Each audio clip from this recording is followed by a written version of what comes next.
میں سمجھتا ہوں کہ آج جو حالات ہیں اور جس انتشار کا شکار ہے قوم اور جس کرب سے گزر رہی ہے قوم، اگر نواز شریف آج نہیں بولیں گے تو دیر ہو جائے گی۔ اگر نواز شریف قوم کے لیے جو کہ درد رکھتے ہیں وہ چیزیں کھول کے بیان نہیں کریں گے کہ ہمارے ساتھ ہو کیا رہا ہے، 8 فروری کو کیا ہوا، اس سے پہلے کیا ہوتا رہا،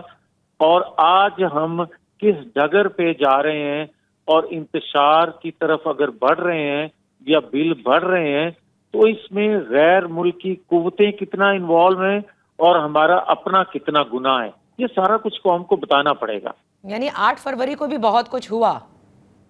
بالکل ہوا، 8 فروری سے پہلے بھی 21 اکتوبر سے اور 8 فروری تک جو کچھ ہوتا رہا پاکستان کے اندر، وہ غیر ملکی اشارے تھے، ملکی اشارے تھے، جو کچھ ہوا وہ بھی بیان کرنا ہوگا تاکہ قوم کو پتہ چل سکے کہ وہ نواز شریف سے جو توقعات رکھتی تھی، جو نواز شریف کو ووٹ دیتی تھی، ان کے ووٹر کا اور نواز شریف سے توقعات جو تھی